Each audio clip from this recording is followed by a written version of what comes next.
আসসালামু আলাইকুম এভরিওয়ান, আশা করি সবাই অনেক ভালো আছেন। তো আজকে এই হলদি ব্রাইডের আই লুকটাই শেয়ার করছি আপনাদের সাথে। অ্যাজ ইউজুয়াল সবসময় যেটা করি, প্রথমে আই বেসটা রেডি করে নিয়েছি। আমার এই ব্রাইডের ইচ্ছা অনুযায়ী কিন্তু আমি এই আই লুকটা করেছিলাম। ব্রাইড আমাকে একটা রেফারেন্স পিক দেখিয়ে বলেছিল, আপু আই লুকটা এরকম হবে, সেম হবে। তো আমিও তার রেফারেন্স অনুযায়ী তার দেখানো পিকের মতো করেই চেষ্টা করলাম আই লুকটা করার জন্য। প্রথমে আই বেসটা রেডি করে তারপরে আউটার কর্নারে ব্রু বনে হচ্ছে হাইলাইট করে, দেন হচ্ছে একটা পর একটা কিভাবে শ্যাডো অ্যাপ্লাই করেছি আপনারা ভিডিও খেয়াল করলেই বুঝতে পারবেন।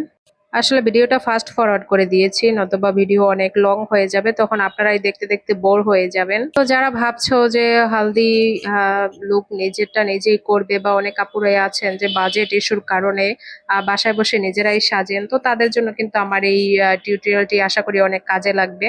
চাইলে কিন্তু আমার এই ভিডিও দেখে নিজেরাও বাসায় বসে এত সুন্দর করে একটি আই লুক করে নিতে পারেন। বাজেট ইস্যুর কারণে সবসময় সবাই পার্লারে আসতে পারেন না, তাই আমার এই ভিডিও যদি আপনারা দেখে বাসায় ট্রাই করেন তাহলে অবশ্যই পারবেন। ধন্যবাদ সবাই।